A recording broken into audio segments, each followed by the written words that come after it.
Hey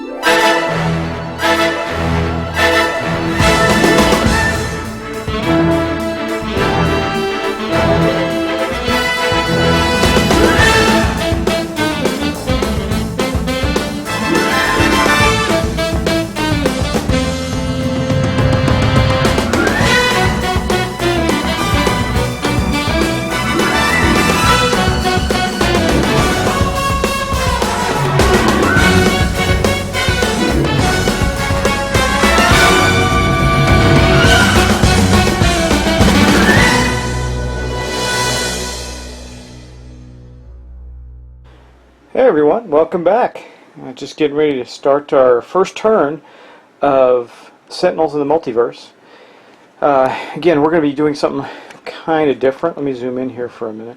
We're going to be using this app to track everything. And when I looked at it from my first video, it seems pretty clear. You can see everything just fine. So we are definitely going to do that. Now, we're going to start with the first turn, which is going to consist of, let's get this in front of you here, go as far back as we can. We're going to take the start of villain turn action, so basically we're going to take our villain turn. We're going to play a villain card, and then we're going to end our villain turn. So, let's go to the villain now. Now you guys know our villain is over here. It's misinformation. And let's zoom in a little bit on her. We can zoom in on that card. Now, I don't know if we're going to... I'm trying to do this on the tripod, see if that'll work for us. But let's just take a look here. So what do we got to do first? We'll zoom back out and do it that way instead.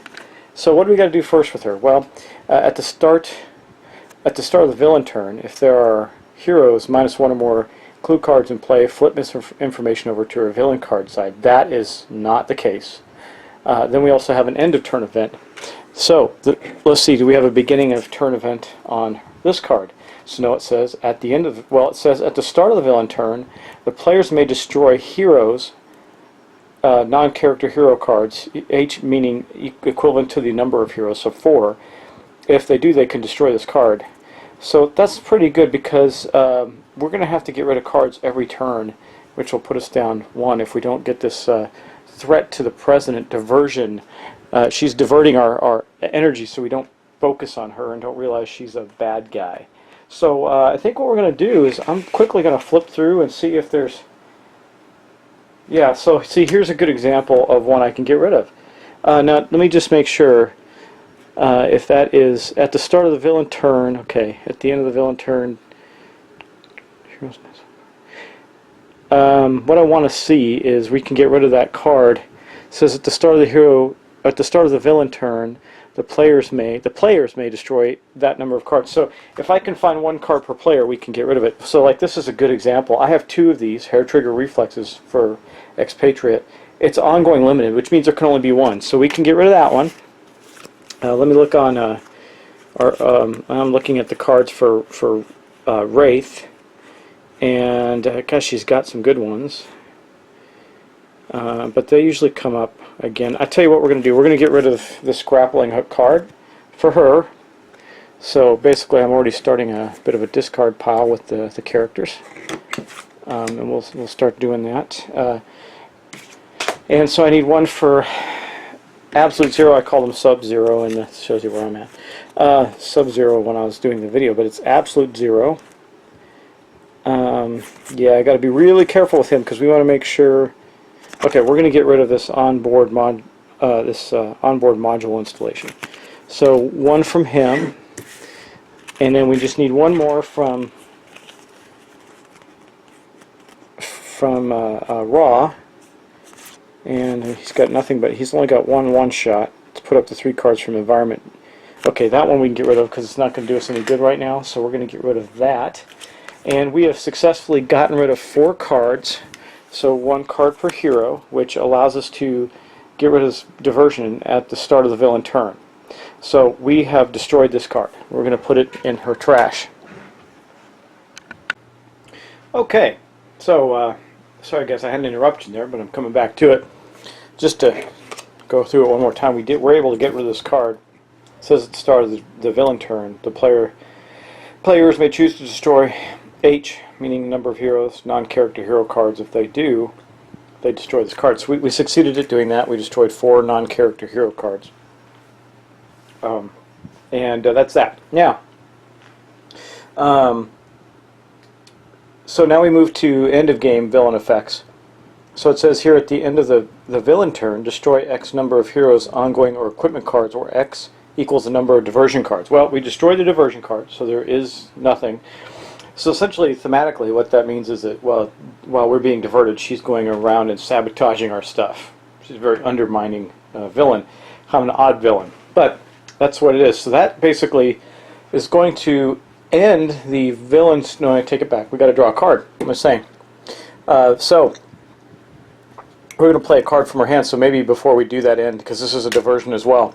It's a one-shot diversionary tactic that she has. It says, reveal the top hero card of the villain, or the top 4 cards of the villain deck. Put any revealed diversion cards into play. Discard the other revealed cards. Shuffle the villain trash into the deck. Well, I think we kind of see what her focus is, right? It's all these diversionary things. So this is a one-shot. It does not stay out. But we're going to draw the top 4 cards, and we're going to reveal them. So we got, here we go. We got an ongoing clue, another diversion, so we're going to keep that one out. A one-shot and a one-shot. More diversionary tactics. Now, I shuffled this, but it doesn't appear to be shuffled very well. So it says, again, reveal the top 4 cards of the villain deck. Put any revealed diversion cards into play and discard the others. Then mix up or trash. Okay, so we do have one diversion card in play, which has an end of the villain turn effect, and we're going to see what that is. So really, it's interesting. So I'm starting to learn more about. I already clued into what this. Forgot this card. I'm already clued into what this villain does to hurt us. Creates all these diversions, and runs around and does bad stuff.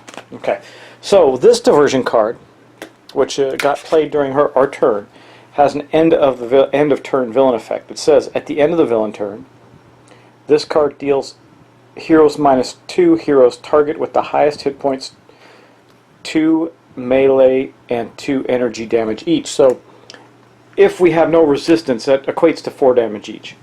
Is what it is. So the 2 with the highest hit points. So if we zero in on our handy-dandy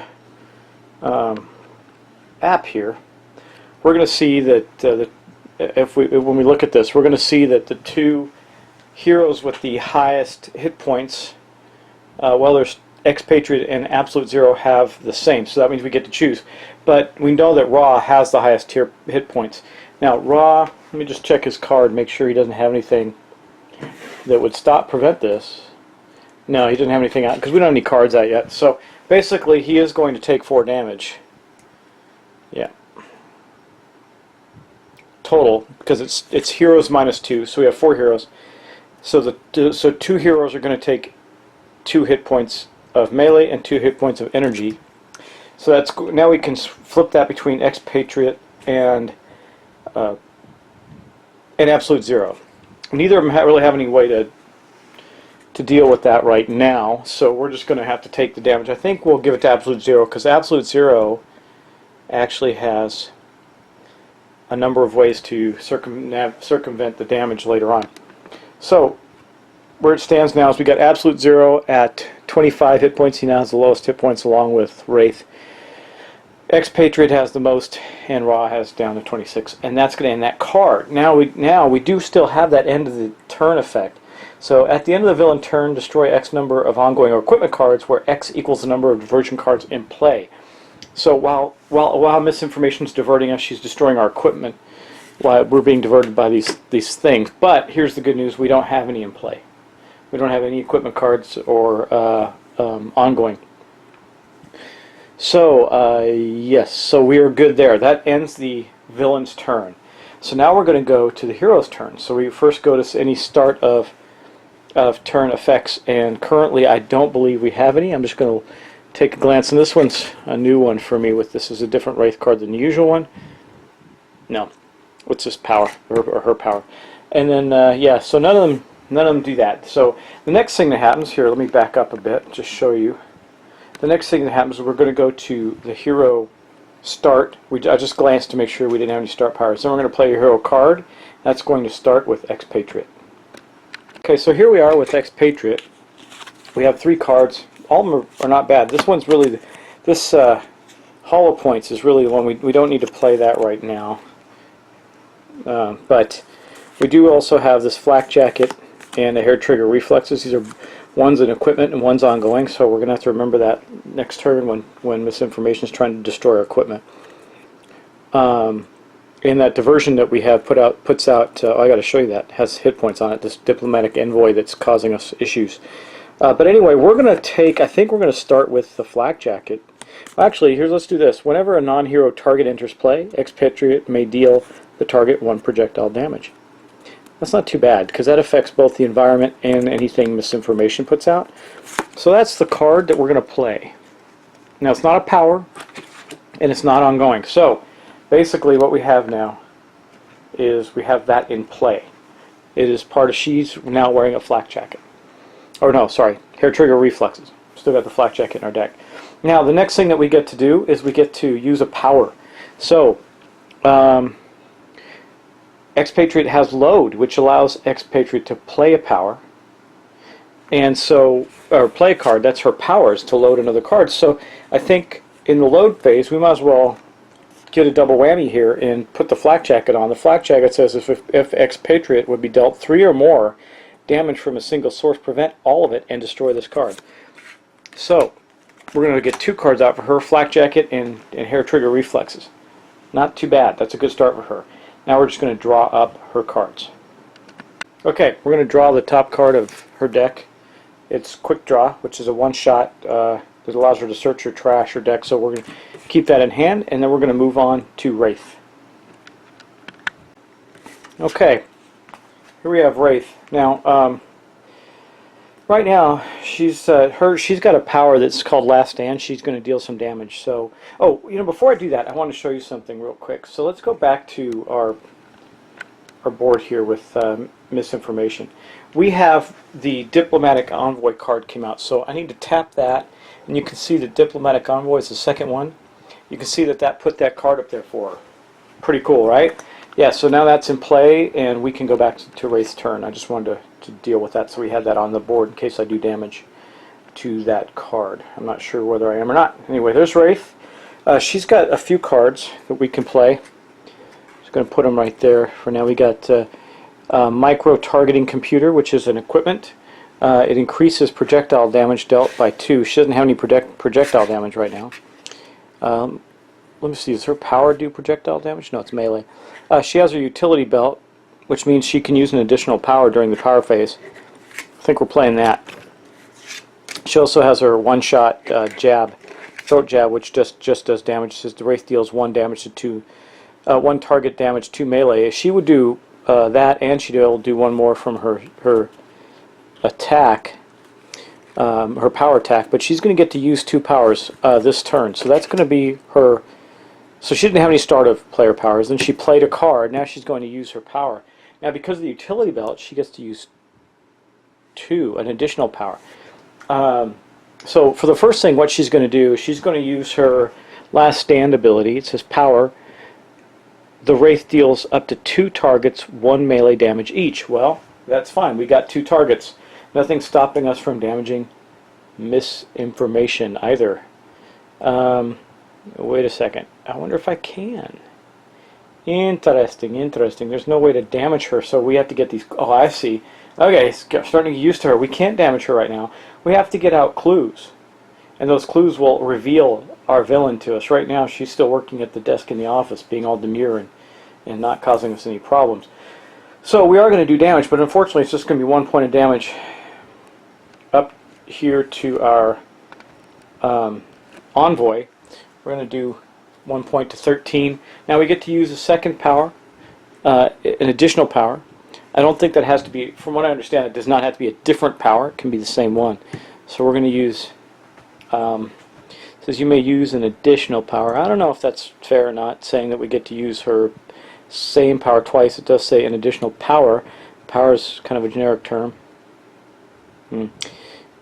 Well, one target. Let me think about that for a moment. Okay, it clearly states it has to be an additional power. A single power can only be used once per turn. So she cannot use that power twice, so she used it once. But she does have her utility built out for next time, assuming we do something to get rid of this diplomatic envoy. Actually, that's not the one that does it. It's her. It's diversion cards. Any diversion cards out, she does that ability. Yeah. The diplomatic envoy actually does damage. So that was the end of Wraith's turn. These first turns, now I did draw a card for her. Actually, I should show it to you. Sorry, it's this one here. Suit yourself. I regain 3 hit points when I play the card. She has no damage right now, so she does. Actually, no, she doesn't. Okay, let's move on. So we got Absolute Zero here. He's a really cool guy. Let's see what he's got, because you really have to pay attention to what you're going to play with him. So right now his power is that he deals himself 1 fire or cold damage. So oftentimes we don't want to use his power right away, because sometimes he deals himself damage to fuel other powers. So this ongoing one, power Absolute Zero deals 1 non-hero target X cold damage, where X is the amount of fire damage that has been dealt to Absolute Zero since the end of your last turn. So he has to deal with himself damage this turn to be able to use that. Or he can use this, now he can't use that because we don't have an equipment card. He could use this to increase the cold damage and then not actually use a power, which we can opt to do. So I think he's going to, he's going to put out his Coolant Blast in hopes that next turn he can, he could deal himself 1 fire or 1 cold damage and fuel that Coolant Blast for next turn. I might as well do that just so we can start to do continue to do some damage here. Actually, someone's going to, it's going to take a lot of damage. Okay, let's do it. Why not? We're going to show you how Absolute Zero works. So Absolute Zero deals 1 damage to himself. Now, I'm going to tap on the notes here, and we're going to put a note up. Now, this is another cool thing that we get to do here, right? So, let's see, what can we do that will let us know that the start of the next turn, is it absolutely? So we can use that as a power. So I think the best thing to do is type it. Let's get that out. We'll do 1 damage next turn. Okay, that should give me a good reminder. Done. And now you notice it puts it on Absolute Zero's character, and then when next turn we can look at that. We'll just take it, do the Coolant Blast, and then take it away. Okay, so that's going to end Absolute Zero's turn. He has no ongoing effects, nothing that can happen. He did use his power to deal himself damage, and then next turn he'll be able to use that damage to deal a non-hero target additional damage. Okay, now let's move on to Ra. Okay, here's Ra. Now he's got 3 abilities here right now too. He's got 1 ongoing, destroy 1 target with 2 or fewer hit points. So that's not going to help us right now. Flame Barrier, the first time Ra is dealt damage by a target each turn, Ra deals that target 2 fire damage. That one might be worth it. And then Blazing Tornado, Ra deals 1 target 3 fire damage. Okay, well, let's put up the Blazing Tornado for now. So Ra puts up. By the way, just so you know, let's show you. I keep forgetting to show you what I drew for the other hero at the end of the turn. He got Horfire or Horfrost, I guess. Absolute Zero deals 1 target 2 cold damage. Deals a second target 2 cold damage. Deals himself 1 cold damage 1 fire damage. That's the card that he received. Okay, but we're going to do Blazing Tornado as the card play that we have. Then we're going to exercise his power to deal 1 target 3 fire damage. Okay, let's go back to the app. Okay, so the only target that we can deal that damage to is the Diplomatic Envoy right here. See if that can come in clearly for you. There you go. Looks like, yeah, okay. See, we've got 13 hit points now, so we're going to deal 3 more. We're going to have to suffer through this card just one more turn, I think. Maybe 2, but we've done damage to that card. Okay, and that's going to, except for drawing a card, that is going to end Raw's turn. So Raw draws, let's back it up, otherwise you won't be able to see the card draw. Raw draws this card, Excavation. It's a one-shot. Put up the 3 cards from the environment trash on the bottom of the environment deck. You may draw as many cards as you move that way, so that gives him extra draw ability later on. So, which is a great segue, because speaking of the environment deck, that's what we're going to do now. So let's go to it. Okay, so the last thing we do during a turn, a full turn, is we do an environment card. Now we first look for start of environment turn things that happen, but we don't have any out, so there aren't any. So next thing we're going to do is we're going to play a card. It says Marsquake Anomaly. At the end of the environment turn, deal each target 2 melee damage. At the start of the environment turn, which is already passed, because that happens before we drew the card, destroy 1 villain ongoing card, 1 hero ongoing card, and 1 environment card. Man, this is crazy. So next turn, we're going to lose a lot of stuff. But that actually marks the, so we have an end, at the end of the environment card, deal each target 2 melee damage. So this kind of sucks because Misinformation is not the revealed villain, and so far at this point cannot take damage. So we've got to get through her deck and get these clues out. So we need to get, basically we need to get 3 clues out before we can turn her over and turn her into the villain. But in the meantime, we're all going to take a whole more damage. So let's go back to the app and take care of that. So I guess I should have used Raw's other ability to stop some damage, but we are going to take, if you look at it, let me zoom in just a little bit here. We're going to do an additional 2 points of, let's make sure that's right. At the end of the environment turn, which is now, deal each target 2 melee damage. Okay, so the diversion diplomatic envoy is going to take 2 more points. Look at Expatriate. We really don't, the flak jacket needs to be 3 or more damage to be in effect, so she's going to take 2 melee damage. Wraith does not have any way to stop that damage, so Wraith is going to take 2 melee damage. Sub-Zero as well, and Raw. That's it. So that is going to mark the end of our first turn. We're already getting beat up by the environment and by our very strange villain. Yeah, it's interesting. It's amazing how much theme Greater Than Games have been able to put into the characters in this game. What a creative villain. I mean, right now, we don't even know she's the villain. She's the desk person for at least 2 of the characters out of the 4, or 3 out of the 4. Wraith, Absolute Zero, and Raw, who are part of the Freedom 5 whatever group. I think at least a couple of them are. Anyway, she's sitting there working in the office. We don't even know she's the villain. Kind of crazy, but still pretty cool. Anyway, that is going to mark the end of our first full turn. Join me next time when we take our second turn. We got to deal with another round of Misinformation's diversions while she destroys our equipment. You know, we are going to lose the equipment that we had, I think, unless something weird happens, but it is what it is. We'll cycle through it and get more back. So thanks again, and talk to you soon.